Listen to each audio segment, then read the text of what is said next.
Lecture du premier livre des martyrs d'Israël, au chapitre 2, des versets 15 à 29.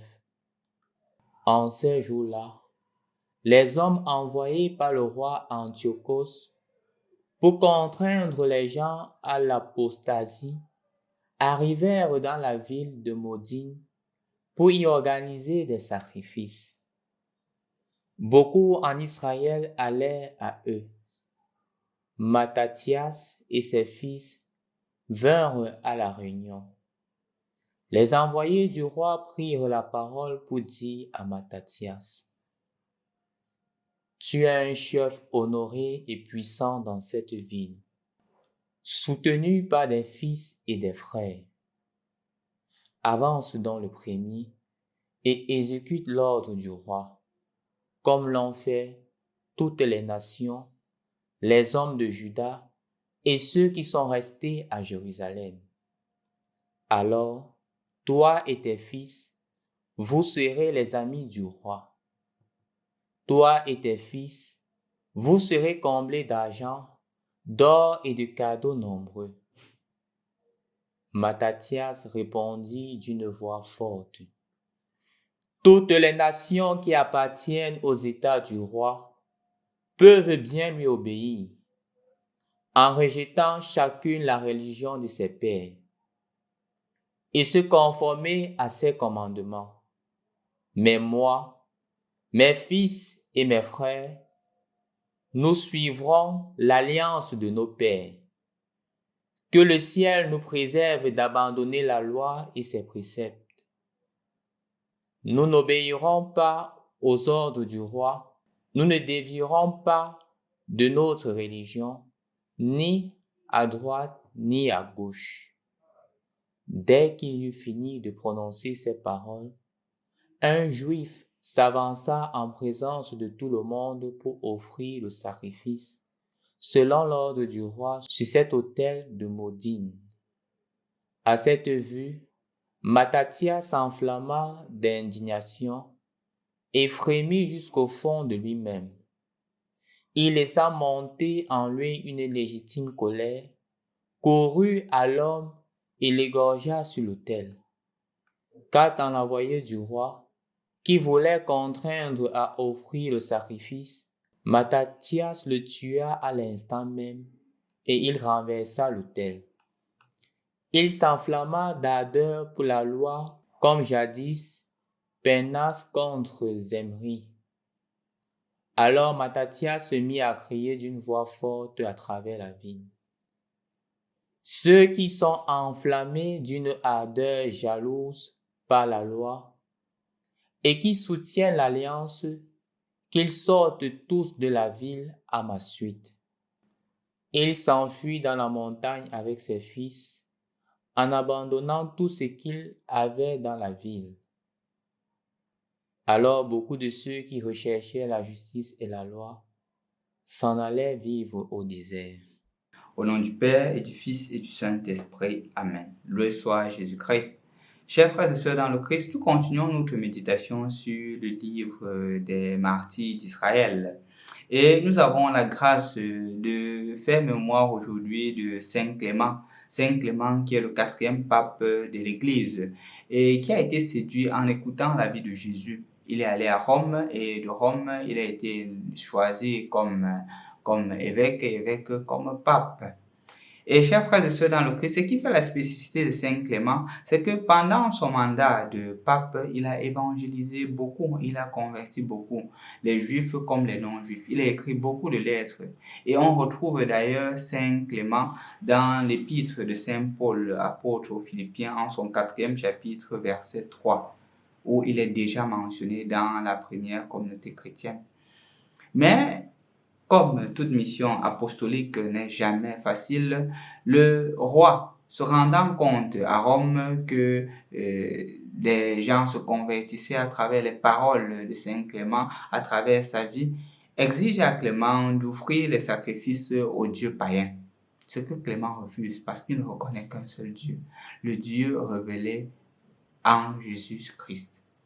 Il reconnaît ce Dieu-là. Il dit qu'il n'offrira pas d'autre sacrifice que celui qu'il offre pendant les célébrations eucharistiques, qui est justement Dieu qui se fait pain et vin pour chacun d'entre nous. C'est ce qui lui vaut l'exil en prison, en Crimée, et il est assassiné. Il meurt là-bas. Il meurt pour témoigner sa foi. Et depuis ces premiers siècles jusqu'à maintenant, nous faisons toujours mémoire de Saint Clément. Sa vie est pour nous un modèle. Sa vie est pour nous quelque chose que chacun d'entre nous devra imiter. Cela tombe d'ailleurs à pic avec le livre des martyrs que nous avons commencé à étudier depuis lundi, où Mattathias aujourd'hui reste convaincu de la foi qu'il a embrassée. Et non seulement convaincu, mais il veut s'assurer que non seulement lui, mais aussi son peuple reste convaincu dans cette foi-là. Au point qu'on leur demande de manger ce qui est interdit par la loi, d'enfreindre la loi de leur père, ils disent non. Ils disent non parce qu'ils sont convaincus que cette loi-là, cet enseignement du Christ est fondé sur quelque chose de permanent, sur quelque chose d'éternel. Ils disent non. Même si on leur menace de mort, même si on leur dit que c'est un mandat du roi, si tu ne fais pas, tu dois mourir, ils restent tenaces. Jusqu'où va notre ténacité, chers frères et sœurs dans le Christ? Jusqu'où va nos fortes convictions en Dieu? Jusqu'où? Est-ce que cela va jusqu'à la capacité de donner notre vie comme Saint Clément aujourd'hui? Est-ce que cela va dans la capacité où, même devant les autorités, même devant les personnes influentes, je suis capable d'exprimer haut et fort mes convictions et ma foi? Où je me dilue dans l'universel? Où je fais comme tout le monde veut faire? Je me rappelle clairement, il y a de cela quelque temps, nous avons eu la grâce de rencontrer un monsieur qui, conscient d'un système politique qui ne marche pas, conscient du fait que la population souffre, il se met à supporter le système. Mais on lui dit que mais, tu n'es pas capable de voir ce qui est en train de se passer. Tu n'es pas capable de voir que ça ne va pas. Pourquoi tu es conscient de cela et tu ne fais qu'encourager ce qui ne va pas? Il me dit qu'il a combattu depuis longtemps et s'est rendu compte qu'il faut adhérer. Et quand tu adhères, au moins tu as des avantages. Je me suis dit, je lui ai dit qu'avec ce genre de personnes, on ne peut pas construire une nation. Une nation se construit avec des personnes qui ont des convictions et qui les tiennent. Une nation se construit avec des personnes qui ont des convictions et qui sont prêtes à mourir pour leurs convictions. Si on n'est pas prêt à mourir pour les convictions qui sont les nôtres, on ne peut pas construire une nation sérieuse. Je voudrais prier pour toi et pour moi aujourd'hui, que nous soyons des personnes de conviction comme Saint Clément.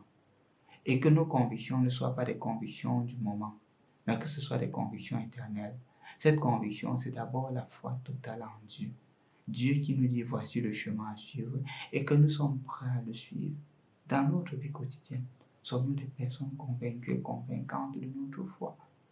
Quand il y a une proposition de salaire qui est un peu jutée, est-ce que je suis convaincu de ma foi? Quand on me propose d'entrer dans certains cercles exotériques pour avoir un plus grand salaire, pour avoir des avantages, est-ce que je suis une personne convaincue comme Mattathias? Quand on me propose d'embrasser telle religion, d'aller faire ceci ou cela pour avoir quelques avantages, est-ce que je le fais?